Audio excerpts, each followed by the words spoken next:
Hey, what's up guys? Welcome to episode 7 of Inner Alchemy. I'm your host Sundar Roy, and today I have a super extra special guest that I'm super excited to announce. My divine masculine counterpart, soulmate, twin flame, boyfriend, Dominick Faircloth. And today we're going to talk about Dominick. Dominick has an amazing journey. He went through a full transformation around veganism and his awakening journey, healing loads of chronic health issues. He won first place in the men's Beachbody division at the World Vegan Bodybuilding Championships, and today we're going to go into his whole awakening journey. How you doing, baby? Really good, thanks. Thanks for having me. Thanks for coming on. Let's just start a little bit with where you're at now. Like, obviously, you won first place at the World Vegan Bodybuilding Championships. What year was that again? 2023. 2023. Yeah, you scooped first prize. Yeah, for men's Beachbody. How was that? It was awesome. That was my first time competing. I never really thought about competing. I was just like an average gym goer. And my friend Jeff Palmer, who was putting on the event, he invited me last minute. He's like, hey, do you want to compete in this all vegan world bodybuilding championships? I was like, oh damn. I was like, when is it? And it was like in a couple months. So I had like maybe 2 months to like really Yeah, that's not much time prep for it. So I just started going to the gym a little more than I already was, and trying to take training a little more serious, and it ended up working, I guess, because I got first place in my division.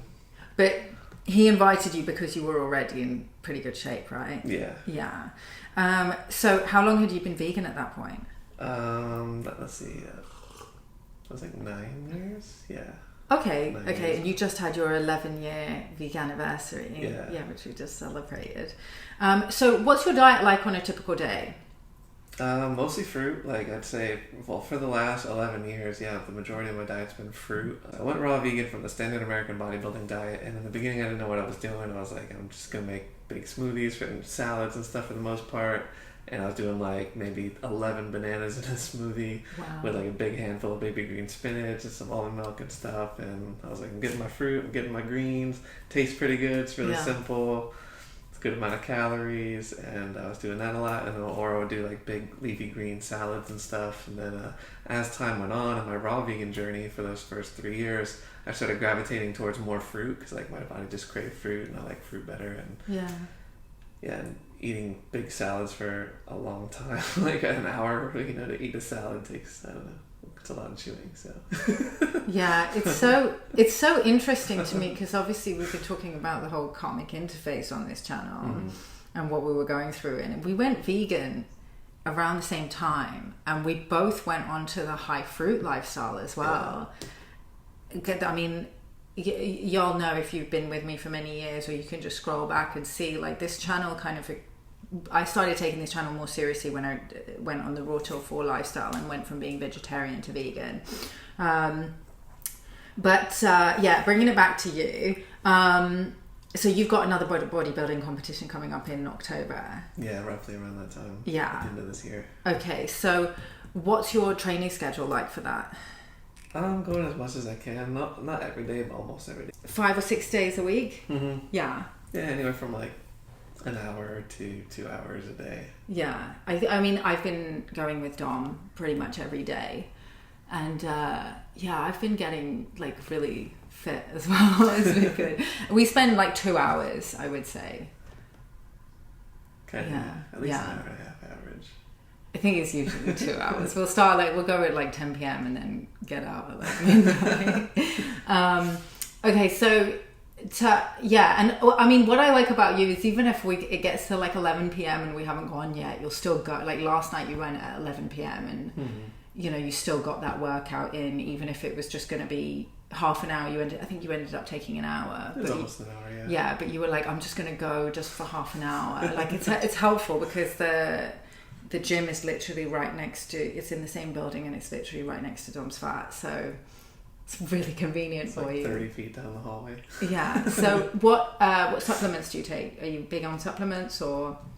I don't do too much. I mostly got into clean machine stuff. My friend Jeff Palmer, who put on the vegan bodybuilding competition, he's got his own. He's a vegan natural bodybuilder for like 40 years now or something like that, and yeah, natural, steroid free, and he's a nutritional scientist, so he has his own supplement company called Clean Machine, and they have some amazing products. They're probably some of the best I've ever heard of.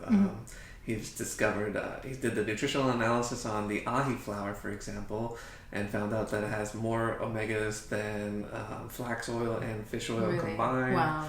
So that's amazing. I take that one. It's just like 3 little soft, they look literally just like the fish oil gels, they take. And then also... But it's not fish oil. No. No, yeah. It's ahi flower Yeah, oil. Exactly. Yeah, all plant-based, vegan, of course. And That's it. yeah, and then I take some branched chain amino acids during my workout. He's got like a lemonade flavor and a watermelon flavor. They taste amazing, and yeah, it just helps muscles continue not breaking down like while you're working out and stuff as much. And what else? Protein powder, a little bit. I don't do as much as they tell you need to. Yeah. I use a couple different brands of protein powders just for flavor and keep it interesting. But yeah, I don't nearly get as much protein as the bodybuilding industry tells you need to. I probably get like maybe half of that. And I find it still works pretty good. What else? He also has another one too. I think it's an ashwagandha-based supplement that helps boost testosterone naturally or something like that. It's like your body's own natural testosterone. I've never got my levels checked or anything, but yeah, I don't know. It can't hurt, right? Seems natural and, yeah. I think your levels are fine from what I can tell. What else? Creatine? Oh yeah, creatine. I just recently started experimenting with that. I've never tried it before, but really? It's one of the most researched supplements with like no side effects. So I figured why not? Yeah, when I used to do bodybuilding, creatine was like pretty much the only one I would take. Yeah. I didn't do a lot of research on it back in the day when I first got into like working out and stuff, but I figured like, why would I take a supplement that if I stop taking it, like it's just gonna basically just makes your muscles retain more water, so you more fuller looking, I guess. But isn't there's 2 different types, right? I don't know. Okay. When I was doing bodybuilding many years ago, there were 2 different types of creatine. One of them that where your muscles retain more water and it gives you more of a pumped look. I didn't take that one because obviously I want to have a more lean kind of silhouette, so I would take the other one. I can't remember what they're called though. It was so many years ago. But you don't seem to take too many supplements, especially for a bodybuilder. You've got that protein shake that you have, the big protein shake that you have every day. Now it's like instead of spinach and almond milk, it's kind of transitioned to a more of a chocolate, banana, peanut butter smoothie with like nuts and seeds and oats and blended with water usually. It's like a meal replacement. Pretty much, yeah. For a while, I was just doing that was my like 1 meal a day. It was like a Vitamix blender full. That'd be it. Yeah. But it's nice having you cook meals and stuff too. Yeah. Well, I love cooking for you, so. And for me, I just love cooking. It's like, I feel like cooking is like a love language for me. It's a way of like, just showing love to the people that I care about, taking care of the people in my life, but also like spreading veganism and showing like how diverse veganism can be. So I enjoy our evening dinners and stuff. Yeah. But mostly before you came along, it was just like fruit and smoothies for the most part. Yeah. I just do like a big mono meal, fruits or smoothie. Yeah, I mean, we could do more of that as well, because I do enjoy the fruit. I mean, you definitely get much better fruit quality here than what we get in London. Okay, so let's talk about your journey to becoming vegan. So what was your diet like before you went vegan, and how you discovered veganism? Man, it was so bad. So I grew up standard American diet eating like everyone else. I never even heard the word vegan until I was 23, and I was literally allowed to eat whatever I wanted growing up. Like my parents would let me eat ice cream cones and pizza rolls for breakfast before school, like elementary school. Really? And just tons of junk food, processed stuff. And I look back at my diet now and I'm like, damn, how am I alive? Like I just ate such trash. And needless to say, I had a bunch of health issues flaring up because of that. I was always kind of overweight. I had chronic asthma. I had every type of steroid inhaler they made. I had the accordion one they had to blow out and everything. And then they did the allergy test on me. I was allergic to over 100 different things where they put all the little needles in your back. I was allergic to every type of animal dander. I couldn't go into any relatives' houses if they had cats, dogs, birds, you name it. And I had to stay out in the car and like during family gatherings, Thanksgiving parties and stuff. And yeah, it's kind of lame. For how long? Till I was like almost in middle school. Yeah, and then my pediatrician pulled me aside in middle school, and he's like, his first question, he said, "Hey, I see you're a little overweight." And his first question was, "Do you drink whole milk?" And I was like, "Yeah, like breakfast, lunch, dinner, cereal, chocolate milk, strawberry milk, make milkshakes with it." And he's like, I'm like, all the time. And he goes, "Well, try cutting back to skim milk, 1% or 2% if you don't like the taste of skim and 1." So I settled for 2% milk, just for taste reasons. I think we call it semi-skimmed in UK. Yeah, we have. So just going from whole milk to 2% milk as a middle school kid, I dropped like 20 pounds within like, I don't know, a month or so, and like I lost, which is pretty significant, right? Yeah. And all my allergies disappeared. What? And so as a kid growing up, they tell you like, "Oh, you outgrew your childhood allergies," but it was like really I was starting to cut back on the main contributing factor, which is dairy. Do they really have that term, childhood allergies? Something like that, I don't know. There's always like when you some finally ridiculous... start growing up and eating healthy. So yeah, how did you discover veganism? Yeah, so then I started working out once I got to high school. I took like a weight training class in like 9th grade or something, and I started to really enjoy that. I was like, "Oh, this is cool." I felt great, like building muscle for the first time ever. Like I couldn't even do a pull-up growing up. It's like really, it was pretty bad. And anyway, and so I started getting into working out a little more. And what was it? Oh, I got into scuba diving, and then I got into free diving after that, and I realized that I didn't like the way I looked in a wetsuit, and I wasn't as physically fit as I thought I was when I got in the pool for the lap tests and stuff. And so I was like, dang, I really got to start working out a little more and take this seriously. So I started eating a little bit of a cleaner, still standard American crap diet, but a little less junk food and stuff. Like I literally grew up drinking Mountain Dew like it was my water. Wow. It was bad. Yeah. I would drink like a 12-pack a day. Yeah. Or more. And anyway, and so then I saw there was a bodybuilding competition by bodybuilding.com. It was a 90-day transformation challenge. All you had to do was send in your before and after photos, and you could win $50,000. I was like, damn, I'm gonna try this. Like what do I got to lose, right? I'll either like win $50,000 and be in the best shape of my life, or just be in the best shape of my life. It's a win-win either way. So I started doing that, and I was already in pretty decent shape at that point. I got a job at a gym, so I have no excuse not to go to the gym because I was a membership salesman at Anytime Fitness. And I started getting pretty fit, and I started following one of the bodybuilders on bodybuilding.com, and he was telling you to get like 6 meals a day, 3 protein shakes a day. These are whey protein shakes, which is dairy protein in dairy milk. And just each meal consisted of like 6 or 7 ounces of lean chicken, fish, or steak, eggs for breakfast, a lot of eggs and stuff, and just super animal-based protein. And needless to say, like my body was just, I got strong, but all my health issues were like just getting worse. Like I had full body acne breakouts, worse than when I was a teenager. And by this point, I was like 22 years old, and I'm like, what the heck's going on? I thought I was eating clean. I started getting I self-diagnosed it as a blood clot behind my right knee because I don't know what it was, and I went to a leg specialist and a knee specialist, and they didn't know what it was, but it looked like a physical bruise on the back of my right knee, like someone just punched me there. Started about the size of a dime and got to about the size of like a $50. And once it got bigger, I couldn't even squat down to tie my shoe because it would cut off the nerves and send nerve pain all up and down my spine, and I would literally black out from the pain. Doctors are like, we don't know what this is. We either got to do radiation scans or cut you open and do some investigative surgery or something. And I was like, no thanks, I don't want to do that.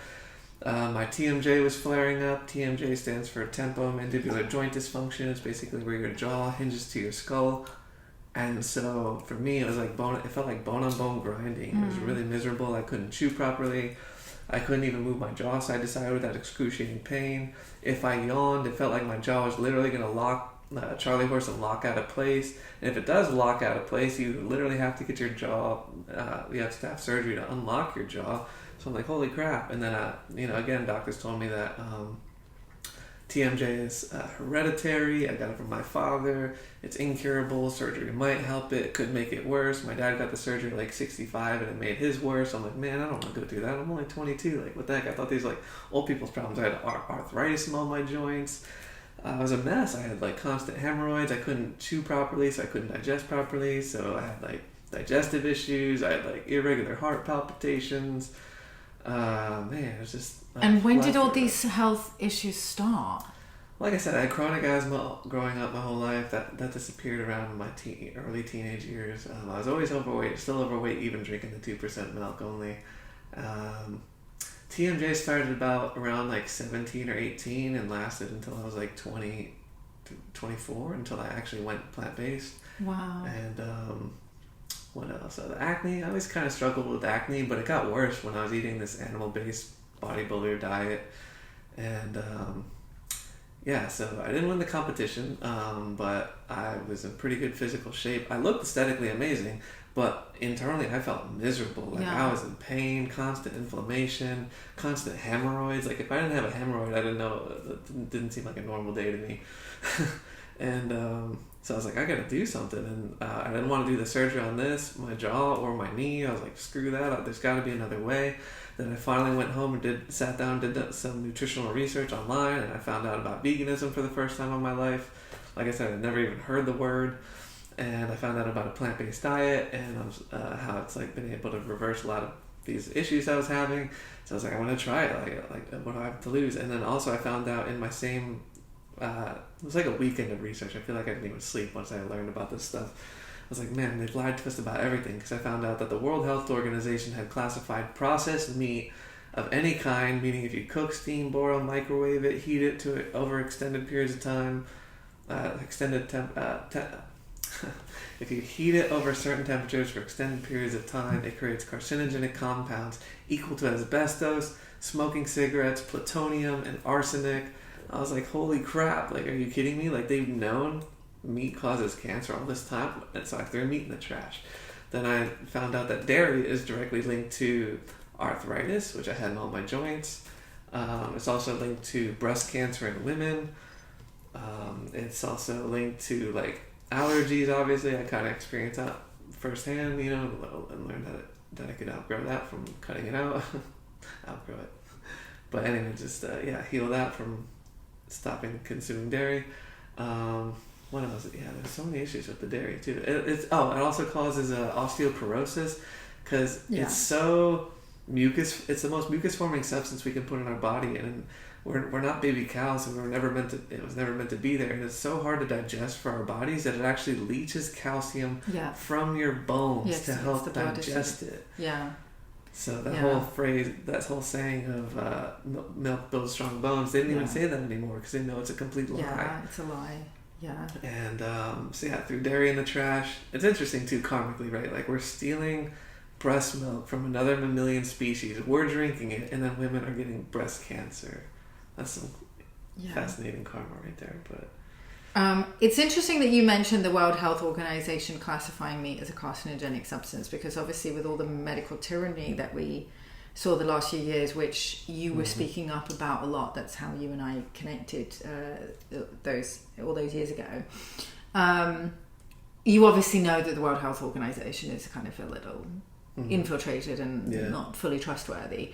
At the time, I didn't know. No, obviously, but what would you say to the naysayers? And I want to talk about this later on as well. I've got a couple of questions here that I want to ask you about this. But what would you say to the naysayers in the awakening community who think that veganism is like a new world order diet, and it's part of this whole like eat nothing, be happy, be vegan, woke kind of let's all have GMO soy and corn and fucking be weak. Yeah, well, it's all propaganda. I mean, you're not really giving up anything. You're giving up like 3 animals that you eat mainly, like, okay, a variety of fish, for example, but fish, chicken, cows. That's like the main things people are eating. So sheep as well. And anyway, so you're not giving up much. And actually, like when you go plant-based, like you find out there's so many other foods out there to try. Like you could literally eat a different fruit every day of your life and never eat all the different fruits that there are in the world. It's so crazy. And then you realize that there's so many plant species out there that we've never heard of also that are edible and super medicinal for you and have all these great health benefits. So you're not really giving up much. And if anything, my diet expanded. Like I eat so much more variety than I ever did now. And also, I think, it's a lot of propaganda. Like there's, one, they're fear-mongering you into thinking that you're going to give something up. And then also there's like all these carnivore celebrities and stuff and social media influencers just pushing this crap on us and saying that it's helping them and stuff. And sure, you might get some like short-term benefits from it because it's like an elimination diet mostly. Like people who go carnivore are like cutting out all the junk food mostly that they've been eating that was causing a lot of their problems. But carnivore diet or meat-based diets in themselves aren't sustainable. Like there's no long-term carnists. These people that were doing like carnivore keto studies and stuff were dropping dead in the clinical trials within short periods of time. Yeah. Like it's all saturated fat, cholesterol, like no fiber, it's just clogging your system. Yeah, also I've heard that consuming adrenochrome feels amazing as well. So that's what I usually say to people who are like, I felt amazing when I followed carnivore. I'm just like, yeah, I'm sure, because you're eating somebody else. Like you're just consuming whatever they have instead of generating it yourself from amino acids and stuff. Mm-hmm. But we'll talk about that a little bit more. But it's interesting also because I've noticed a lot of the carnivore lot have been, they're now including fruit in their diet. Yeah, and it was funny too because like when I was doing the bodybuilding.com thing, eating 6 meals a day, 3 protein shakes a day, in the bodybuilding industry, that normal bro science, like fruit sugar is bad. It's like it just feeds fat or something. I don't even know. Like it's it's just not good to eat fruit apparently. But which is ridiculous. It couldn't be further from the truth because like we literally have the same digestive anatomy as frugivore species. Exactly. And pound for pound, the strongest land mammal on the planet is a silverback gorilla. Yeah. And in the wild, most of their diet would be fruit. Yeah. It's like, where are they getting their protein? Yeah. Fruit obviously has protein, and like we'll snap our bones in half and throw us across the room. They're so strong, But and then the proof is in the pudding. Once you just try it, like when I went plant-based, I was like, holy crap! After I threw all this stuff away, I also found that eggs can't be legally labeled healthy, safe, or nutritious because they also know it's not. So they can't publish that. They can't advertise that. So you'll see them play stupid games on like advertisement, like McDonald's be like, the freshly cracked egg, or because fresh has like healthy connotations to it, but that egg could be like 2 years old, but it was freshly cracked. So a turd can also be fresh. Exactly. So and that saturated fat and cholesterol that's in that egg doesn't matter if it's free range, grass fed, organic, humanely raised, doesn't matter because that saturated fat and cholesterol leads to the leading causes of death in people such as heart disease, cardiovascular disease, and diabetes. So once I threw all the animal products in the trash, I went raw vegan overnight because I also found in my same weekend of research, like I said, I felt like I didn't sleep. I found out there was like these raw vegans out there that were like defying the aging process. They look super young, like decades younger than they actually were. And they have no health issues. They're not on any medications. They're still weightlifting and weight training in their like 70s, and this is crazy. So I was like, man, I'm gonna try this raw vegan thing. Hey guys, I hope you're enjoying the transmission just as much as we enjoyed filming and editing it for you. And if you are and you want to hear more, you can get access to the full length version over on my Patreon. There's 3 tiers over on my Patreon. One of them is just a small donation if you want to support the work that we're doing here at Inner Alchemy. And then there's 2 other tiers where you can get full access to full length uncensored podcasts that I publish here on Inner Alchemy with content that I feel like the general public might not be ready to hear, but those of you that are really aligned with what we're doing here will absolutely be ready to hear and will want to hear. So that's available to you for just a small monthly fee. There's 2 tiers. One of them gives you access to all the podcasts, and then the other one has a little chat function. So when there's, enough people in there, we'll be starting to do some live chats and we can interact and answer your questions over there. Or you can just buy each podcast individually. If you liked a certain podcast and you want to hear more of what we had to say on that topic, each podcast is available to buy for a really, really nominal fee. It's about £4. So yeah, the link for that is in the description, and I'll see you over there. It's like, and what really sold me on the raw vegan stuff was I found out about Kirlian photography. Yeah. So there's a camera technology called Kirlian photography, and it's similar to like it can see energy signatures of living things. So like spiritual people could see auras and colorful halos around people. This camera technology can kind of see that too. So like if you take a picture of a piece of broccoli or an apple, for example, it has this nice shiny electrical energetic halo around it. It's very luminous and brilliant and beautiful. But then if you cook, steam, boil, or microwave said vegetable or fruit for extended periods of time, roughly around 115 to 118 degrees or so, over that, it starts to kill the living enzymes in the food. So it denatures it, and then eventually they'll have no life force or energy left in that food. It'll just turn black, right, if you just cook it. And then you'll get nothing out of it. It's because you're killing the food. Yeah, so exactly. It'll look like a piece of meat. So when you take a picture of a piece of meat with this Kirlian photography, it has like no life force coming off it. It's dead. It's a rotting piece of flesh. It's so compelling, the Kirlian photography. I've shared it a few times on Instagram, and I've had people get so mad triggered. It's just like, how can you argue with the facts? Like I posted something which was like a meat and then an apple, and I was just like, meat vibrates at a lower frequency. That's why you start to detoxify when you eat more high vibrational living foods, so plant-based or raw as much as possible. And I had somebody, like this girl slid into my inbox who I'd recently become friends with. She's just like, this is so offensive. How dare you call us low vibe? It makes me feel bad. I don't want to feel bad every time I'm eating a bacon sandwich. I'm like, I'm sorry, but like fags don't care about your feelings, and I'm not gonna monitor like what I'm posting just because one person and the fucking hundreds of people that look at my stories feels bad about it. Like, and it's like abusing animals, enslaving them, raping them, stealing their babies, kidnapping their babies, killing their babies, slitting their throats, slitting mothers' throats. That's low vibe. Yeah, it's really low vibe. You want to stop being low vibe, be vegan. Like, yeah. People say vegan, like, and this whole, propaganda against veganism, like, oh, it's a cult. Like, you're literally sacrificing animals and eating them just for your taste pleasure. Like, it's not even necessary. In fact, it's detrimental to your health. Like, what are you doing? Like, and we were all in that cult, right? We're all indoctrinated to think that, like, oh, there's happy cows that just love to be slaughtered and have their udders drained, and so their babies can't drink the milk. And where do you think it comes from? I was going to ask this question later on, but this is a perfect segue.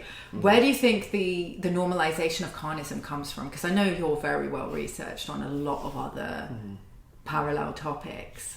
Where do you think? I think it's entirely propaganda, disinformation, just to steer people off a cliff. And I think it's some of these ancient. I think it's some of these ancient religions. These ancient secret societies and stuff like that that would practice human and animal sacrifice, and I think they normalized it. I think that's where it comes from, and just the normalization of Satanism in general. But it definitely well could. I wouldn't doubt that. But at the end of the day, it's like they want to keep you in a low vibe state, in a sick state, so they can just keep profiting off of your suffering and your disease and keep you enslaved. You can't think straight. It's like it shuts off your extrasensory abilities, and so. Did you notice any extrasensory abilities coming on when vegan? Yeah, it was wild. Like, just going plant-based, it was like a spiritual journey in itself. Because little backstory, I was basically an agnostic my whole life. My parents were raised Roman Catholic. They introduced church to us and stuff, but it never resonated with me and my brother. Like, we were always like, none of this makes sense. These people are like thousands of years old, walking on water, all this crazy stuff. I'm like, you believe in this? Like, there's no evidence of this anywhere. Like, anyway, it seemed just too far-fetched for me. And And on top of that, I had an older sister before I was born. She was 6 years old, and she was killed by a drunk driver. And the guy was so drunk he swerved off the road and hit her while she was standing there with her bicycle waiting to cross the road. Just killed her on impact right in front of her brother, my older brother, before I was born. And I was like, so growing up being taught about this and religion, and they were telling us that God chose her, she's in a better place now. And as a little kid growing up, I'm like, man, this doesn't make any sense. Like, if there is a God, like, he seems like an asshole. And so I don't want anything to do with God. I was scared of God. I was like, he killed my little sister so brutally. Like, what? Like, what God would do that? So I was basically an agnostic, and I would like make fun of people for being religious growing up and stuff. But anyway, very far away from God and not religious at all. And so going plant-based, like I said, it was like a spiritual awakening. So within the first 30 days of going plant-based, I felt so good on a physical level. I was like, holy crap, I had no idea you could feel this freaking good. And I was already like at my bodybuilding prime as a standard American bodybuilding diet eater. And so shortly after that, I was watching slaughterhouse footage. I already knew about it and everything. And then one day I kind of felt hopeless at this point, because like you learn about all the horrors in the world and all the crimes being perpetrated, and the level of evil is just insane. And so anyways, I was watching slaughterhouse footage, and these particular slaughterhouse workers were like kicking and stabbing animals before slaughter, and it was just infuriating me. And like I broke down, and I finally like just yelled out to God if God was listening. I was like, what do you want from me? I was like, does it even matter if I'm vegan? Like, what do you want from me? I was literally yelling, and as if God was listening to me. And I was like, can I even make a difference? Like, I just kept shouting that. And then once I asked those few questions, instantly, I knew nothing about like chakras or anything like that. But after I asked those questions, this energy just came through what I would later understand to be the crown chakra, and just lit my whole body up. Like, it just felt like this surge of energy, and like my hair stood up, and it just felt like the most loving, energetic sensation I've ever felt in my life. And with it came images and flashbacks of my past. And I was also shown like third-party perspective, like aerial drone footage of like, what seemed like aerial drone footage of like the forest and stuff, and the land that I was personally responsible for destroying when I wasn't vegan. And so God was showing me like, one, it was like, I love you, I'm real, but you're also a hypocrite. Like, you're judging these slaughterhouse workers for something you paid them to do practically your whole life, and you were never sorry for that. You were never repentant for all those sins or unloving actions that you did. And I was like, holy crap. And I just started bawling my eyes out, and I started like lowering myself out of my office chair, crying and getting into the fetal position. And then just the whole while, God was just like embracing me. I felt so unconditionally loved. Like, I wasn't judged, but God was just showing me like that I was a hypocrite, and to make me aware of like the reality of my own decisions. And so it's like God, and the feeling was indescribable. There was no like spoken words, but it was like just an energetic exchange of information that I was able to like later translate in my mind into English words, right? Because like what I came to realize is God doesn't like speak human language. God speaks to your emotions and your emotional body, and that energy and that transmission of communication just transcends like space and time. It's instantaneous. So it's like here I was, the agnostic, almost atheist, angry at like God and the world my whole life, was being spoken to by God energetically, and feeling so much love for the first time ever. And yeah, it was like, the feeling I can only compare it to is like what I would imagine it to be if I was like an orphan who was like abandoned by my parents, and like so angry and resentful for them for abandoning me. But then like realizing God was there all along. It was the choice to know God or not was up to me. And this was here I am, the first time in my life actually asking for help from God, and bam, God's there. I was like, holy crap. So I had to feel the sadness about that, and like, man, I just cried for like hours. And with it, I just kept asking God more and more questions about life and veganism, and God was just reassuring me the whole time, like, you're on the right path. but have compassion for your fellow brothers and sisters along the way, because I was kind of like the angry vegan in the beginning, where I was like, holy shit, we've been lied to, they're trying to kill us, mom, dad, stop eating this shit, it's poison, you can't do that, you're killing animals. Like, I think we all, especially with our nearest and dearest, it's sad. It's so sad, right? Like, you have such good intentions, you just want to help them, you're like, holy crap, I feel so amazing now, like, this has got to be the way. And then here's God confirming it to me now too. But like, I just need to chill a little bit and have more compassion for people and just meet them where they're at. 'Cause like, it's hard. Yeah, it can be hard. And another thing that I wanted to bring in, that Glenn Mercer mentioned on the podcast where he interviewed you as well, is that a lot of the slaughterhouse workers are undocumented teenagers. So, you know, if you're supporting the meat industry, you're also supporting the human trafficking of Indigenous children and the exploitation of Indigenous children. Obviously, I know that like the farming of vegan produce also has human rights abuses and slavery and issues like that, but I think it hits different when the kids are actually being forced to slaughter animals, because that's a different level of trauma. So yeah, being vegan is not about being perfect, it's just about minimizing harm wherever we can. So yeah, I want to go back to the TMJ. Okay, like, so what causes that? I don't know. There's a couple seemingly theories about it. Like they said, the doctors were telling me it's hereditary. I just got it from my father's genetic. But I didn't have it my whole life, so it started developing in my late teens. And what I think it also was is it's like, one, I think it's calcium being eroded from the joint. Like, you know, I was drinking so much dairy. I had arthritis, the inflammation in the joint, whatever, all that I think was contributing to that. Like bone on bone, feeling grinding sensation. It would like click and grind. It was miserable, excruciatingly painful. I couldn't chew on that side of my jaw. I had to like chew on the other side of my jaw for the most part. Yeah, that sounds so frustrating. And like, I was scared to yawn, literally.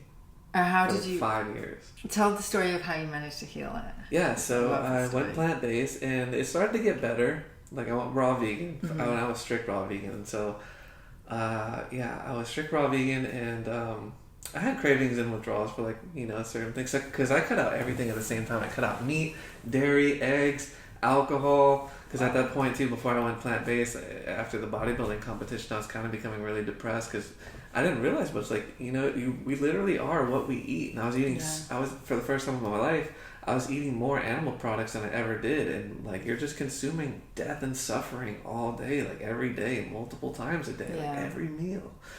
And that energy is stored in the food and the food, right? The animal products and stuff, and their bodily secretions. And so I didn't realize, but I was just becoming so depressed, and I didn't really understand why. I started drinking alcohol more. And so once I went plant-based, I'm like, screw all that. I feel so good now. Like, and I finally have a sign of hope that I can heal all this stuff that they told me I could never heal. That's hereditary and all this crap. So I went plant-based, stayed raw vegan for 3 years straight. And during that journey, like I said, I went from eating like more big leafy green salads, gravitating more towards fruit. And then along the way, my mom got inspired. We watched a documentary called Fat, Sick, and Nearly Dead about this guy who was like super overweight. They said he was like one hamburger away from a heart attack. And so he did juicing and lost all this weight. And somehow that inspired my mom. Not me being raw vegan for 2 years and healing most of my issues and stuff, but this documentary inspired her. And I was like, dang. I was like, I've been vegan for 2 years and I've never done a juice fast. I'll do it with you.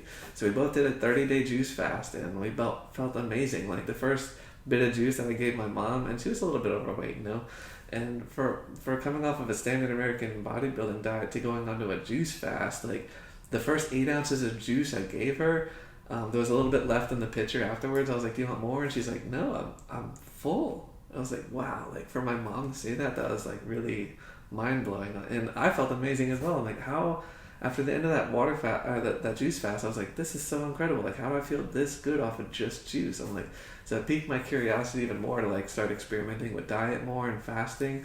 So then I tried to experiment with watermelons were in season. So I'm like, well, if watermelon is 98% water, can I get all my hydration just through eating fruit? Yeah. So I ate seeded watermelon for 52 days straight. and I felt the best I've ever felt in my life, even better than the juice fast. I'm like, this is crazy. Like, how is this possible? I'm flying high with energy. I'm sleeping like 2 to 3 hours a night, feeling like I got 8 hours of deep quality sleep. I'm like, this is wild. And not even drinking water. I didn't drink any water for 52 days because, like, yeah, watermelon, super hydrating. And to keep it interesting, I would blend it or juice it or just eat it the way it was. And the only reason I stopped, I would have kept doing that watermelon fast, but it was the end of watermelon season, so I couldn't find any good watermelons anymore. So I was like, damn. Aww. But anyway, so after that, I'm like, I'm going to try and do a water fast. I've never done one before. I hear all these good benefits people get from it. It's super healthy for you, like to certain degrees if you do it for maybe shorter period of time.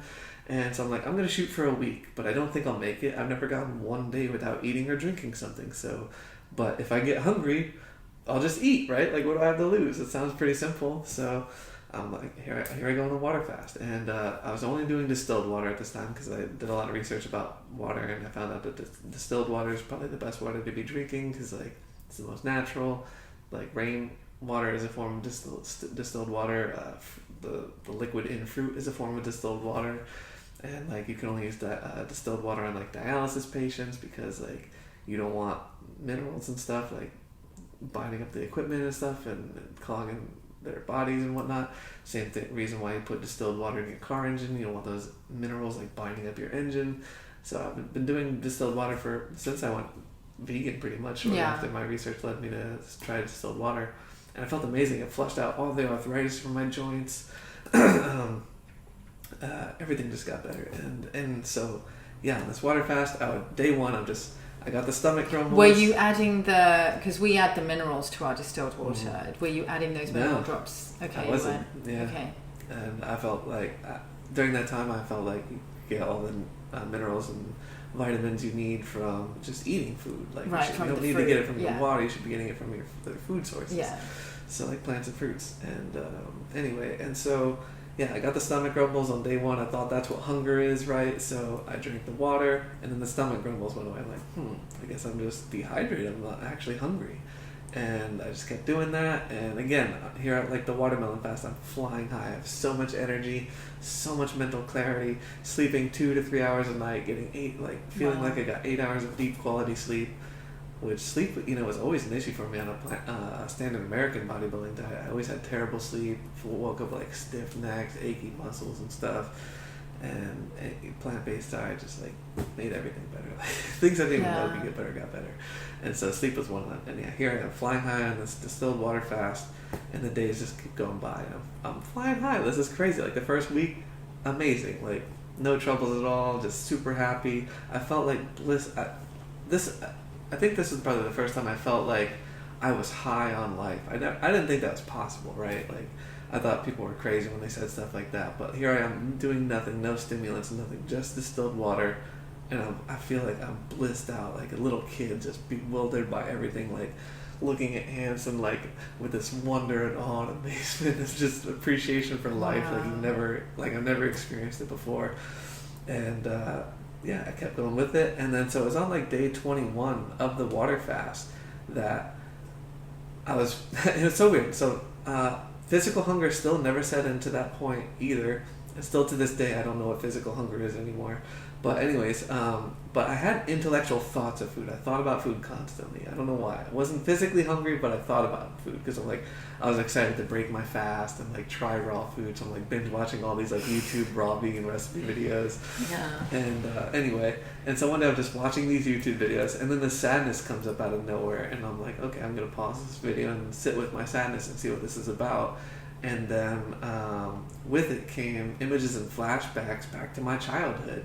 And it was like how my mom and my grandmother and women in my life particularly, like, just treated me unlovingly in certain ways, like from spankings, timeouts, locking me in a bedroom, crazy stuff like that.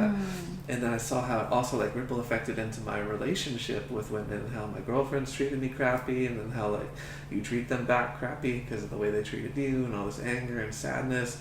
And I just sank into the sadness, and I cried my eyes out for, like, what seemed like 3 hours, I don't know, just in the fetal position again, like when I had that communication with God for the first time, just crying and letting all that hurt go.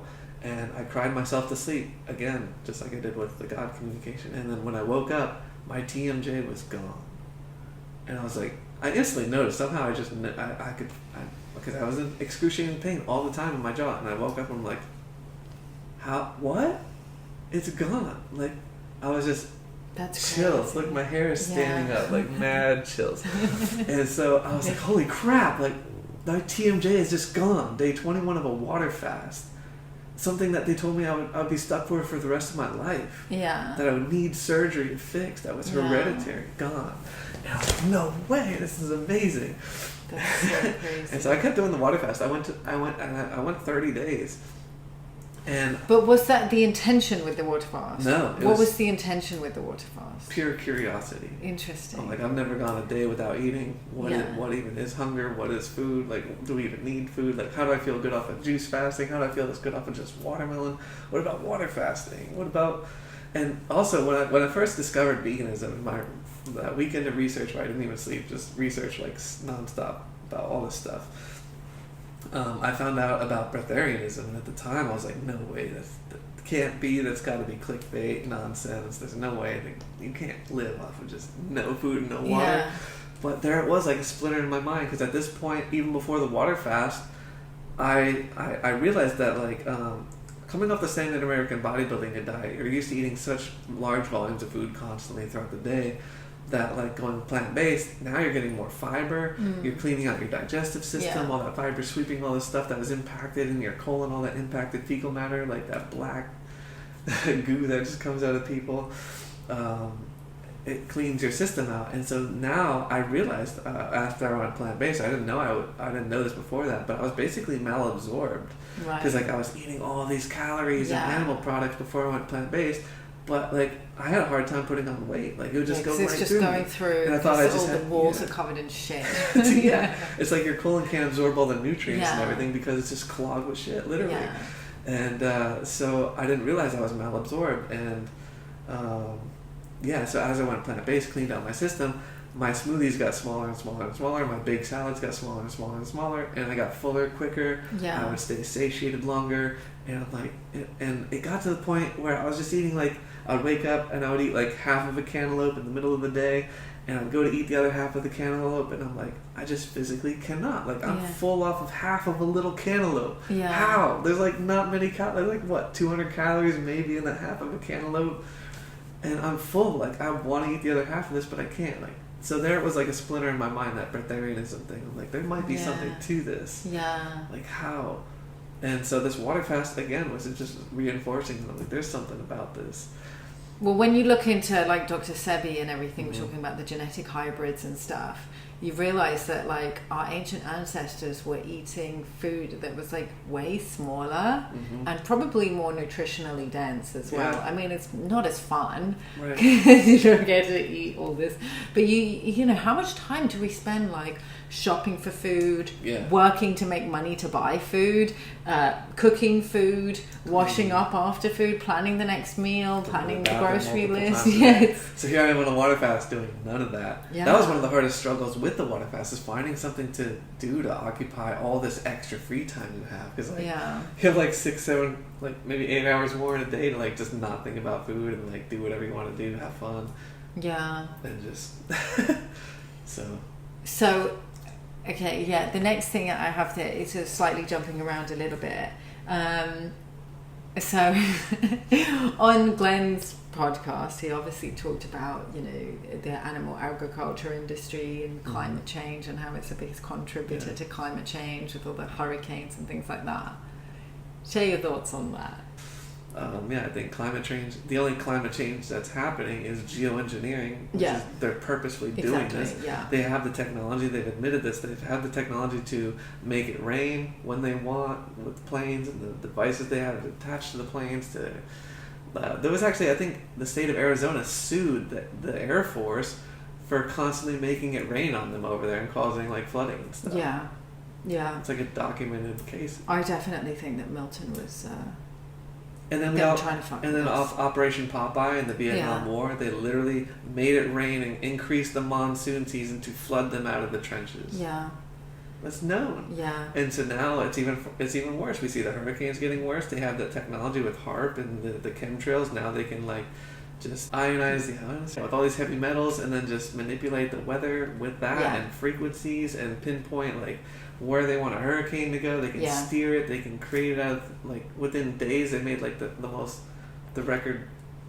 They broke the record for some hurricane recently here in Florida. I mean, the thing is, the mainstream media has openly reported on that geoengineering is real, so I don't know why people could consider it to be like a wacky conspiracy theory. They can pinpoint where they want earthquakes to happen by shooting these high frequency sound waves into the atmosphere. But as scary as it is, guys, go and watch the Sarasota grid work that we did. There's a video on my channel where we did some grid work to disperse Hurricane Milton, because we do have the power to change weather. Like, I've stopped the rain so many times just using my mind.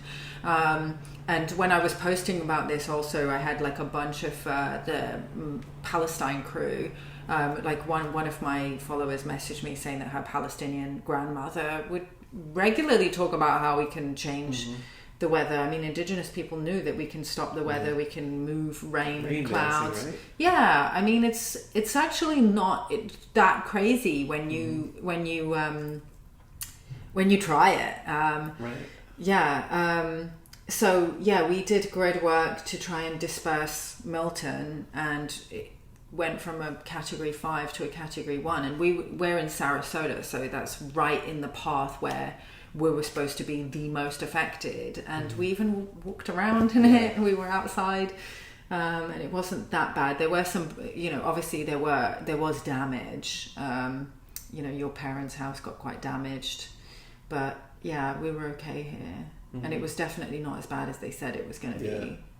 And like there's some kind of energy vortex here in Sarasota, and it was a Native American Indian ritual ground, so it's like very blessed, and like this area has always been relatively protected. Like there was one hurricane, I think it was Irma, when it came over, the eye of the storm on the weather radar literally formed a heart over Sarasota, Tampa, St. Pete, and like this whole area was unscathed. Practically. It was amazing. Yeah, well, a lot of people were sending prayers. A lot of people from outside were sending prayers towards us, and then people here also were sending a lot of prayers. Yeah, that's and so stuff. powerful. Yeah. And they didn't really report that too much either, because they don't want people to know that you're powerful. All these technologies that they have and they use against us are based off the human body. Like, we are the technology, the thing that they're doing all this from. So like, we can, with our collective intentions, shift the reality. Like all that prayer and everything, like we just saw. Yeah, that was so powerful. Yeah, we definitely need to start doing more of that for I know a lot of people have been doing grid work on what's happening in Gaza, and we're going to be doing more of that as well here. Talk about regrowing limbs. Oh yeah, so I found in my research, I came across this kid on YouTube who lives in Hawaii. His parents lived there, I don't know, pretty much their whole life. He was born and raised there, and they're raw vegan. They've never had a vaccine, never had a tetanus shot, and they just open coconuts. They climb coconut trees and open them on the side of the roads for locals, and that's how they make a living. And the dad's he was in his 50s or something, or 60s, and he climbs coconut trees faster than the 17-year-old son does. But the kid was opening coconuts one day, and he accidentally lopped off 2 knuckles worth of his finger with a machete. And so they rushed him to the hospital, and they brought the finger with them. And the first question the hospital asked him was have you had a tetanus shot? Have you had a vaccine? He lied, said he did, so they wouldn't inject him with anything. And they told him they couldn't save the finger, so they just stitched him up and sent him home. But within a few years, he regrew the whole fingernail and everything. It was slightly stunted in growth because it was still growing. He was a teenager. But that's the power we have. Yeah, it's weird actually. So there was this, I don't know if you heard about this model, I can't remember the name of her, but she got toxic shock syndrome from a tampon and ended up having to have both her legs amputated. Jeez. And I do remember watching an interview with her recently where I started thinking because she was talking about how her stumps, the bones will start growing through her stumps, and she has to keep on going back to get them filed down. And I was just maybe you should just see what happens. Right. What if it's actually trying to grow back? Yes.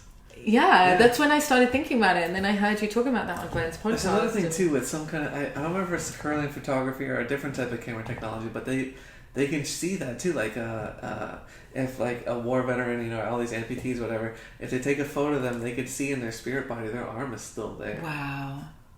Just because you lost it in the physical doesn't mean your spirit body lost it. Yeah. But kind of gives you hope when you see those kids in. And so I had another friend too. She's Puerto Rican, you know, raised eating all that crappy pork meat and stuff that's like loaded with parasites and stuff, all this junk food and everything. Needless to say, she was always sick growing up. Her tonsils were always inflamed, and so eventually they just surgically removed her tonsils, which was like terrible to do. Like, Jesus, like your lymph nodes serve a function. They're not just redundant organs, things that we just cut out of our body. Like, those are the cellular trash waste bins around different parts of your body. So like all the lymph and waste from your head gets dumped into your lymph nodes, and you know, you just gotta like pump that stuff out and cleanse the body. But didn't know that, so they just cut them out of her. Anyway, she learned about a raw vegan diet and a fruitarian based diet, and she heard about Dr. Robert Morse, who is a naturopathic fruitarian doctor here in Florida, and he heals people of stage 4 cancer, diabetes, you name it, with a fruit only diet and strong herbal tinctures. And so she was following his protocol, taking all his little tinctures, doing a fruit only diet. And over like maybe 3 or 4 years, I met up with her again once, and she showed me. She's like, "Dom, what's this in the back of my?" Like, she showed me in the back of her throat. You could literally see her tonsils regrowing. Wow, that's so like, cool. It's amazing. Yeah. Like you're supposed to get like everything can be regenerated. It doesn't matter what, you can heal anything, and that's what they don't want you to know, because like we're so powerful. And if we knew this, they couldn't profit off of us, and they couldn't keep us in chains anymore.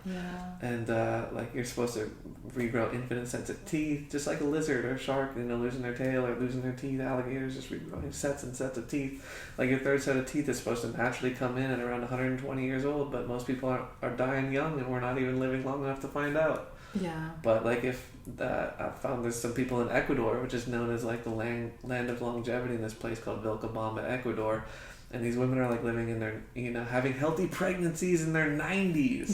They're carrying like 200-pound sacks of yams up mountains like it's nothing. They have perfect teeth, no dental care. Like, I've heard similar stories from the Hunza Valley, which is in North Pakistan. It's a blue zone where elderly women will give birth. I remember when you and I started talking, when you were like, I don't believe that like menopause is natural. And I was like, I believe. I mean, the thing is, it's I don't know. I think a lot of the stuff around the programming around menopause and the women's biological clock is designed to keep, I think it's part of the whole sexual relational misery agenda. Just keeping women stuck in shitty relationships and settling and thinking, I've invested this much time in this guy, so I better just keep on continuing, instead of going to find their soulmate and the person of their dreams and working on themselves so that they can align to that. And you know, I definitely feel like some of that programming, even despite the fact that I was questioning it, I think some of that programming kept me in the relationship that I was in before you and I got together. Same.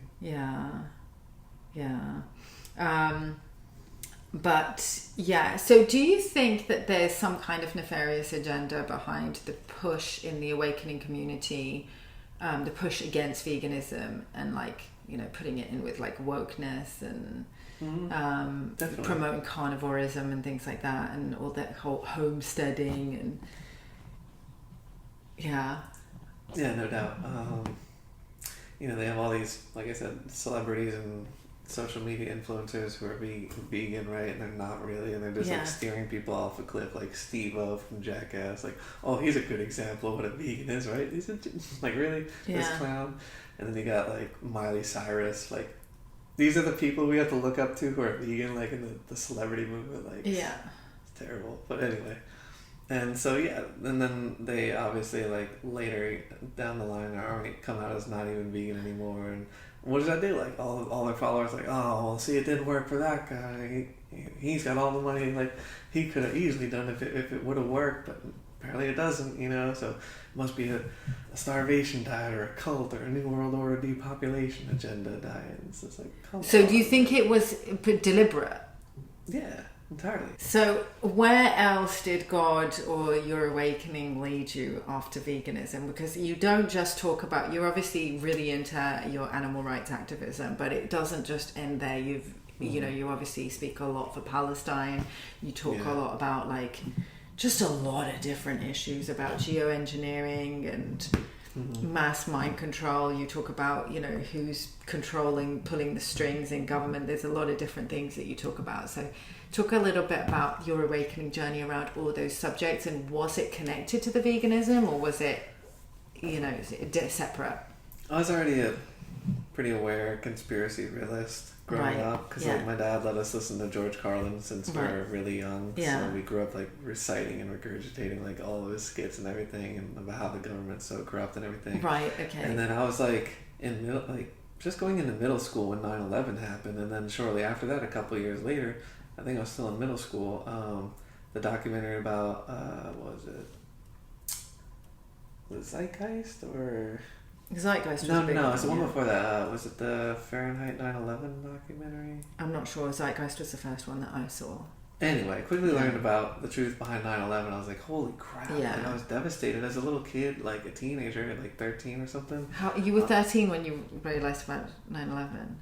Yeah, somewhere around there. Interesting. And I'm just like, man, our own government would do that to us? Like, you gotta be kidding me. Like, that really was like the biggest turning point in my life. I was like, holy crap, I don't trust anything anymore. Like, I started questioning. I mean, I always knew there was something different about me. Like, I just always knew since kindergarten that like school was a prison. I literally told my parents in kindergarten, I was like, don't send me there. It's a prison. It literally, they just destroy creativity.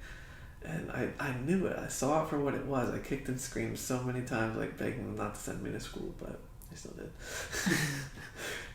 Anyway.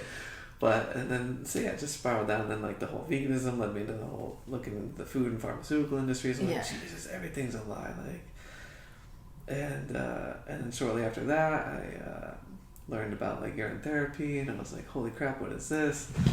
Like, your own urine is, like, your own perfect medicine. It's completely sterile. It's not a waste product. You can heal cuts and wounds, and it's got stem cells. Like, there's literally that cut in my finger. There's literally pharmaceutical industries that collect urine from men's urinals and extract the nutrients from it and sell it back to us as vitamins and supplements. The world's largest female estrogen hormone replacement supplement is called Premarin, which, if you break down the etymology of the word pregnant, mare, female horse, in urine, female pregnant horse urine. So what do? Just like the dairy industry, they keep these female horses stuck in little stalls. They artificially inseminate them, rape them, impregnate them, because a pregnant female horse is producing massive quantities of estrogen. And so what do? They collect the urine, extract the estrogen, and create a supplement. And it's it's like an over $1 billion supplement industry alone. Wow. And women need it because they're eating animal products that are depleting their own natural estrogen production. And what else? But yeah, veganism is really just the moral baseline. It didn't really... I mean, it just added to the whole conspiracy research rabbit hole. It didn't really like spark anything too new. Maybe it just as far as like experimenting with different fasts and stuff and the urine therapy and whatnot. But yeah, I felt like it was definitely, when I discovered it, I was already on the spiritual awakening path. And I resisted it for many years because I first tried to go vegan at 16, and then by 21 I was eating animal products again, and I was a vegetarian. And I'd been vegetarian since I was 13 and doing animal rights activism, as we've talked about. So I did resist it, but you know, I think because of all the nutritional information that was then out there by then, you know, with 80-10-10, Starch Solution, Dr. Morse, and people really educating on the nutritional side of things, that was what really helped convince me to actually just finally just do it. And then connecting all the detoxification and ascension stuff to it, I was, with the fasting, I was just like, right, this is definitely like the missing part of my awakening journey, and it just went even further with me for in a lot of ways. So it's sad to see like so much backsliding. And I think it's just every movement's been infiltrated by these people at the top, right? Like They even got the Amish community using technology and stuff now. It's like You think that's a conspiracy? yeah, I think they definitely infiltrated that movement too. Yeah. They're corrupting everything. I definitely. I don't like it when people start throwing the baby out with the bathwater, like in the conspiracy camp, where they're just like, "Oh, this movement is, funded by George Soros, therefore, there's no like when people started talking about BLM and being funded by George Soros and all the woke tards and blah blah blah, and it's just like obviously there were issues with people on the far left, but that doesn't mean that racism doesn't exist. Structural racism doesn't exist. So same with like the veganism, it might have been infiltrated, but that doesn't mean that it's okay to abuse animals or that veganism is wrong or vegan diet is unhealthy, because we're both living proof that it's long-term veganism is healthy. I mean, I have according to that little scanner, I have the metabolic age of a 25-year-old. Yeah. I mean, my scores are quite as impressive, but I think most people don't believe that I'm nearly 40. I'm going to be 40 in 2 months. So yeah, I'm 34 now. So. Yeah. So, I mean, I definitely need to improve my metabolic health, but I think going to the gym with you every day, because I go back and forth with the gym. I think for me, what I realized, like our ancient ancestors probably weren't lifting weights every day, but they probably were doing other forms of manual labor. So, I was just like, I'm going to stop going to the gym, which was fine as long as I was active, going to castings every day or doing shoots and things like that, or doing other types of physical work. But if I'm just going to be on my laptop, like editing videos or like working on my podcast or doing quantum healing sessions with clients, I'm not really moving my body very much. So I kind of, I need to do something. So did you feel like you're away, like the rabbit holes that you went down after going vegan and as a result of going vegan help you see through the pandemic psyop? It is. Because you were very, very vocal about that, and that's how we first connected. Yeah, once I saw the vegan movement getting corrupted from within, like the head plant-based doctors like Michael Greger pushing the vaccine, I was like, oh shit, you're one of them. Like, come on. Like, I didn't see that. Actually. Yeah. Wow. And it sucked because at the time I was like doing these plant-based potlucks, and he was like our god, right? Yeah, like, that's hard. like all the nutritional. I mean, not to say that what he's saying about like the nutrition science is wrong, but it sucked like to be putting someone like that on such a pedestal and like sharing a lot of information. And he's like, wow, all that truth, but then he's gonna lead you down one lie that's gonna kill you or sterilize you. Yeah. Well, that's what I realized with a lot of the leaders. It's like, I think it's important. In the beginning, I would like completely dismiss people and go, oh my God, they got that so wrong. And we still do it with like Zionism, for example. Like if somebody exposes themselves as a Zionist, I just completely dismiss them now. And I think we did the same with the jabs, because we saw how much it was, people were dying. And even at that time, there were people, like there was a model that I knew, she actually made the national news. I didn't know her personally, but lots of my associates in the industry knew her, and she died of a brain hemorrhage a week after having the AstraZeneca. So it was really nefarious. I saw it straight away for what it was, because of my medical trauma and skepticism towards the medical industry.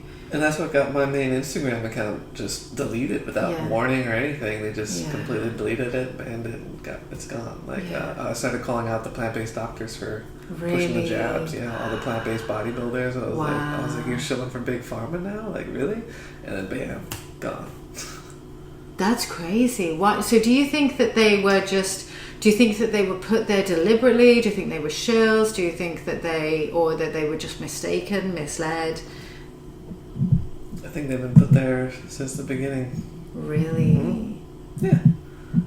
It's like this is a long time plot in the making. Like just like Donald Trump, being an actor, he in wrestling, he was on the team for NWO, and now what is he working for? The NWO, like literally. Yeah. So it's all predictive programming. They put these people in places of power and influence to deceive the masses and steer them right off a fucking cliff. So do you think that, how would you respond? Because I can hear naysayers go, see, he's a shell. he was put there, and veganism is a psyop. Like, how can you really trust veganism if, you know, he said that? How do you trust anything else that he says? Well, veganism is morally and ethically, like I said, the inherent. Like, it's how we are. Agree. Like, no child would just hurt an animal unless they were taught to, or hurt another person unless they were taught hatred and racism. Yeah. And so it's like, now they're just coming out as like, oh, we knew all along, like, that this was the truth and everything, but at the same time they're like trying to spin it as like, oh, it's actually a depopulation agenda.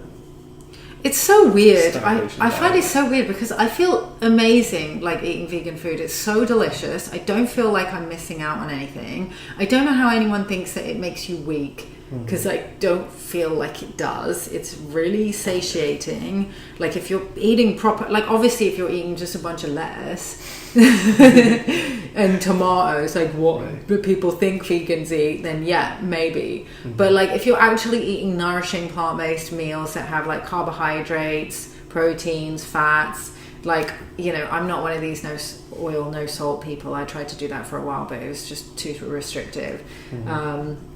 I'm not saying that that's not healthy. It's just, I just found it too difficult to stick to. But it's just weird. I just find it weird. And there's so many of us who've been vegan for like 10, 20 years who are living proof that it's not a diet that's going to make you sick. Like, I don't have any health issues. And that's the whole purpose for the bodybuilding endeavor at this point. It's just to show people that it's possible. And you're so committed to it as well, baby. I'm really proud of you. Thanks. Yeah. Okay, so let me see.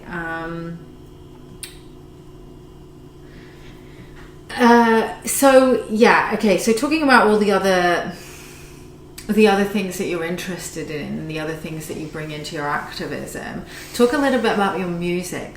Like, how does that tie in with everything? Yeah, so I've always been really big into music ever since I can remember, and I was like always the one in the family who had just had like an iPod or something, like packed full of music and like DJ and like trips and everything, and I always wanted to DJ and thought about it, but I didn't think I would actually end up doing it. And then I just, one day one of my friends had turntables, and I was like, dang, I always wanted to play with one of those. And he's like, yeah, he's like, you can play online, you know, come try it out. And so I did, and then he's like, he recommended I just get this like cheaper entry level deck and just play around with it and see if it was something I really wanted to do. And when I got it, I was like, man, I just fell in love like a kid at a candy store again. I was like, this is so cool. And I just like lit up, and it's been a lot of fun. And then so I started DJing on the side as a hobby and turned it into a business. And I'm like, I always wanted to make music, but I didn't know like what genre I wanted to stick with. And then so I just started playing around with that recently after, you know, you worked on my field and stuff, and kind of unlocked something that just like started getting me all these downloads to like inspirations for songs and tracks and stuff. Should I talk a little bit more about that, about what we did in the field? Yeah, that was really cool. Yeah, so I've worked on Dom's field quite a few times now, like I do with my clients, and one of the things that we activated, I'd have to go back and look at the recording exactly what we pulled out quite a few implants. We pulled out some betrayal implants and things like that were stuck in the heart space. And when you pull out an implant that's blocking energy in a certain place, then a new template, you can activate a new template in their place there. And what I activated for him, and I've done this for several clients as well because I had it activated within my own field, so now I can share the template with other people, was the Emerald Melchizedek. It's like a manifestation template, and it's connected to King Arthur and the Emerald Order, and it basically it connects you to the natural abundance of Mother Earth, and helps to resurrect like the 12 tree of life within your own body, so that you can generate a lot of energy in your body, a lot of creativity, and basically start to download your divine mission. And but it anchors into the heart space because it starts to generate energy through your channels of giving and receiving. So your left side is the feminine side, you receive, and then the right side is the masculine side, you give. So it basically, as you share your gifts with the world, you receive and then you give, it taps you into a microcosmic orbit of abundance. We also do this in my course, Reclaim Your Crown. But when I activated it in Dom's field, what I started to see was like loads and loads of like musical notes and just musical notes and cymbals and like speakers and like just I was also hearing like songs of like sirens and angelics and stuff and harmonic, like the sounds of the mother. A lot of whale songs as well. You've got like a massive connection, a really strong connection to the Holy Mother arc in the 13th dimension, which is basically a lot of aquatic beings that are connected to the feminine current of God. And it's a lot of sound fields. It's a lot of like whale sounds and just beautiful stuff. You obviously have a lot of that. It's funny too. Someone pulled cards for me a long time ago, like and said that my spirit they pulled like a whale. Yeah, it's like my spirit animal. I mean, your name is DJ Bass Diver, and your logo is like a diver diving down deep. Is deep. Mm-hmm. What is it called again? The production company. Deep Ocean Media Production. Yeah, and you're really into like diving and stuff and.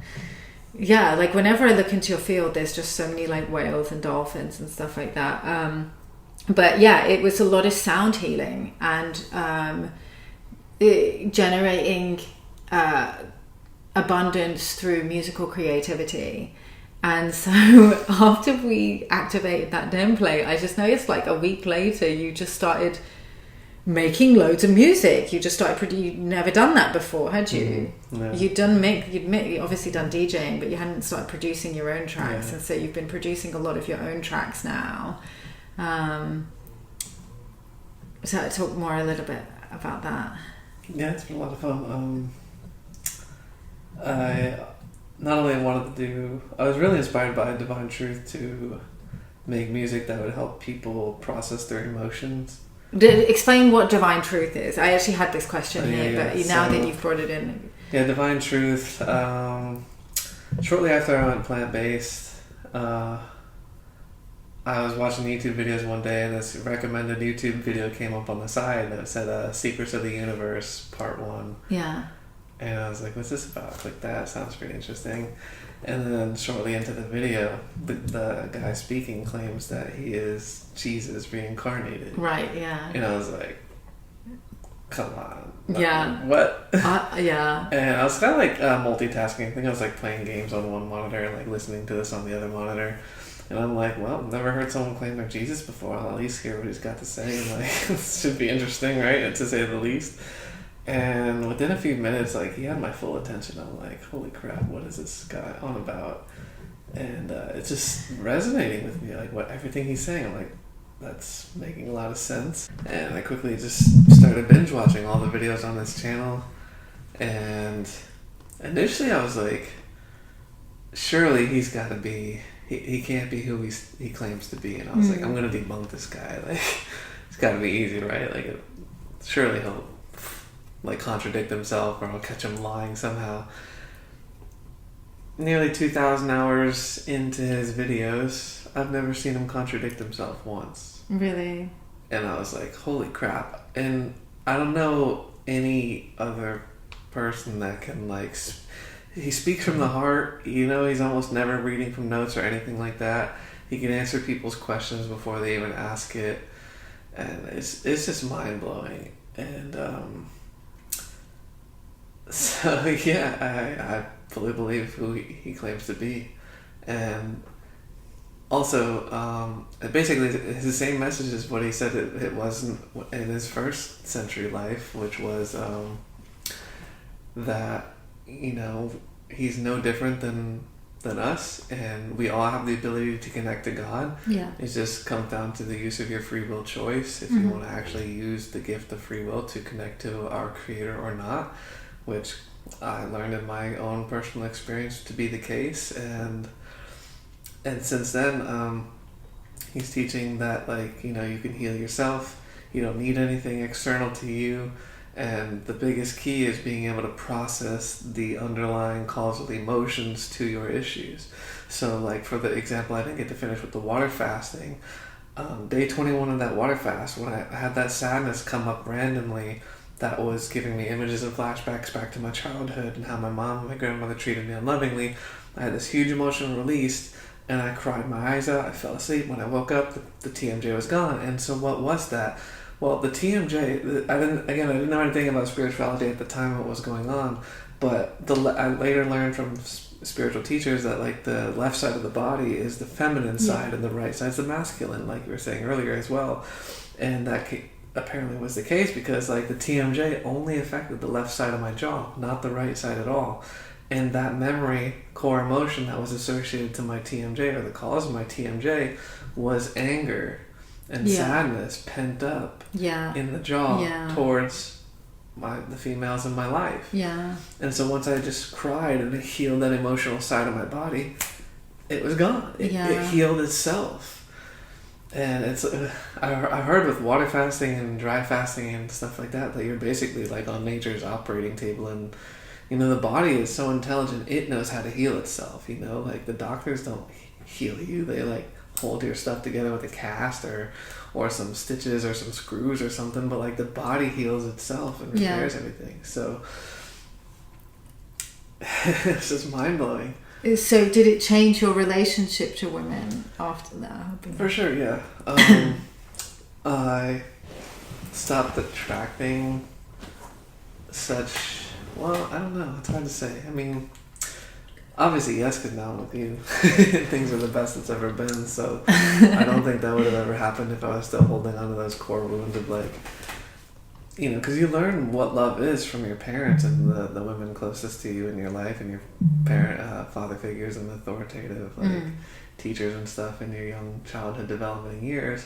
And so like we learn what love is based on how they treat us. And if like your mom and your grandma and your dad or whatever's abusing you or whatever, spanking you and stuff, you think that they're doing it because they love you, like, but is physical violence love? No. So it's like our understanding of love is very distorted and tainted from a very young age, and so it's like we're being programmed, we don't even realize it. And so you have to unlearn that, you know, like women aren't like that, like you're very loving and nurturing, you're not mean and abusive and punishing and things like that. So but I mean, it took a little bit of time, didn't it? Because because he talks about soulmates and divine union quite a lot as well, doesn't he? Yeah. I mean, his teachings on that are very high level. I've learned so much since.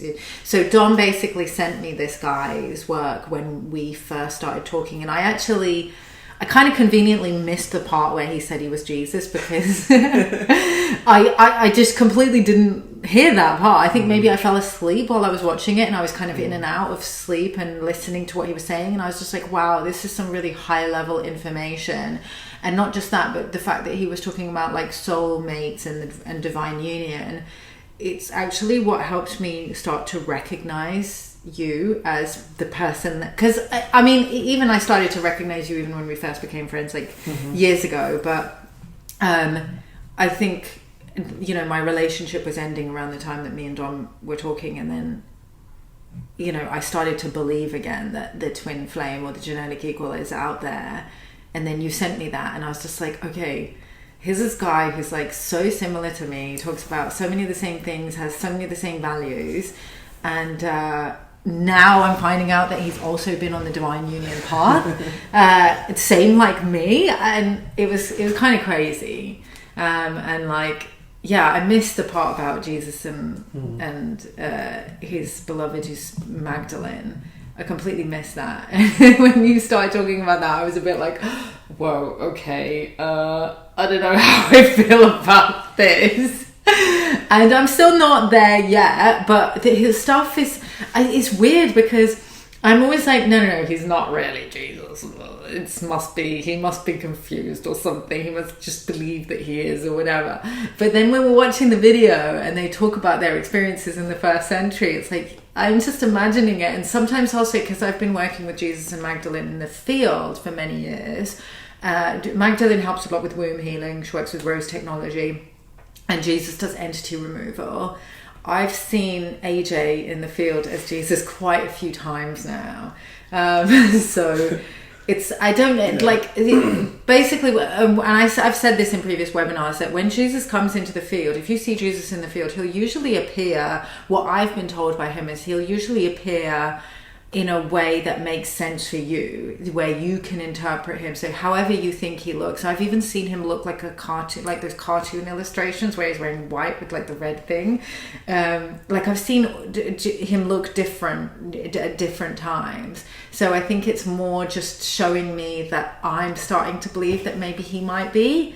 But I don't want to say 100%. Like I think it's possible.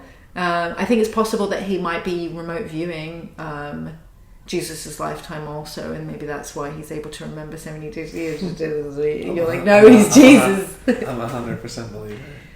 Yeah. And like I've attended his classes in the spirit world in my dreams as well. Yeah. Like his information has profoundly changed my life hands down more than any information I've ever come across.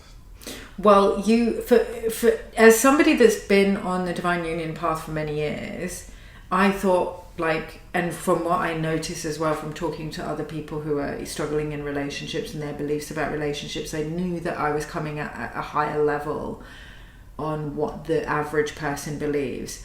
But since we've got into union, it's like you're like at this other level that I just didn't even know was possible.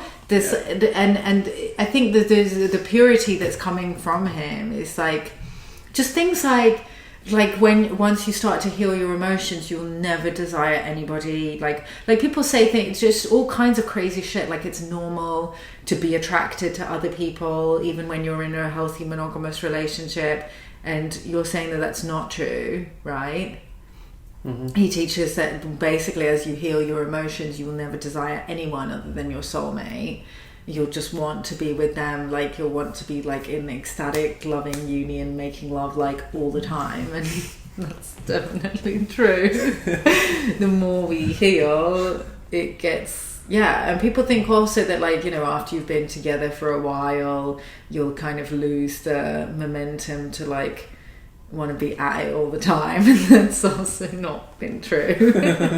I mean, it's still quite a new relationship, but we still like each other just as much. I don't see that ever changing. Me neither.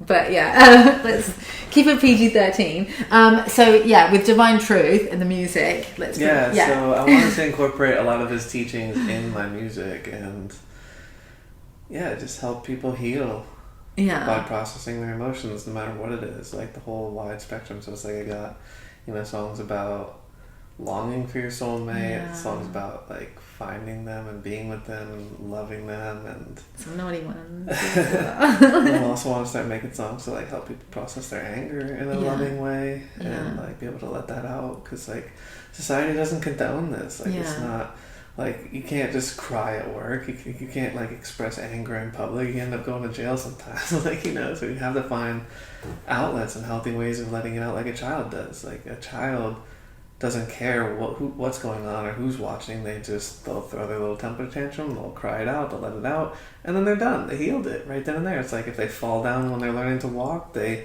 cry, they feel the pain, and then they instantly, they're over it. They get back up and they apply the newly acquired information that they learned from that experience and try again fearlessly, And that's how we need to become, is childlike again. Yeah. Because they're closer to God than we are. We become so lost. And parents try and suppress that, don't they? They're stop crying, and they punish kids for throwing tantrums and things like that. It's a really fresh perspective that you're bringing, and I think it's really time for your stuff to reach more people. I've learned so much from you since we got together, and same. I'm really inspired by you and your message. Yeah, so you've also been creating a lot of activist music and bringing the activist music into them. I also want to get the truth out there as far as these conspiracies go, and help people see through the agendas and how they're controlling us and manipulating us and dividing us, because that's how they win, is if they divide us and turn us against each other. So we have to find ways to bring people back together and unite each other. And so where can people follow your music? So far I got some stuff on SoundCloud, but really shortly here I'm going to start working and get it on all social media, like music distributing platforms and stuff. So yeah, so you're still working on that, but Yeah. we'll put a link to Dom's SoundCloud in the description box where you can go follow him and add it to your playlists and stuff. There's some really, really amazing stuff on there. I think it's on SoundCloud as DJ Bass Diver. Yeah, we'll put a link. Yeah. So how can people follow you and find out more about your future offerings? Yeah, I'm on Facebook mostly. My name on there is Sayandom, Saiyan. We'll put a link in the description. Yeah. And then it's probably the easiest way to get in contact with me is on there. Or, and then you've got your 2 Instagram accounts where people can follow you also. My original main Instagram account, like I said, got deleted. Yeah. So thousands of followers I had on there. And so I'm starting over. And it's hard because I'm like so shadow banned now. Yeah. It's like you see the same way, right? You have almost 40,000 followers and you get like 10 views. Yeah, I'm super, super shadow banned. Such a joke. Yeah, but I'll put Dom's social links in the description box below, but also everything that you do, I'm going to be promoting the shit out of it as well. So you'll hear about it here as well, or on my Instagram. So do make sure that you're following both of us. Thank you so much for coming onto the show, baby. Yeah, of course. I love you so much. It's been a lot of fun. It's my pleasure. Thanks for having me. Love you. Thanks for tuning in, guys. And if you want to get the full, unfiltered, uncut version, join the Patreon. The link is in the description below. And we would love to see you there. Okay. See you in the next video. See ya. Yay.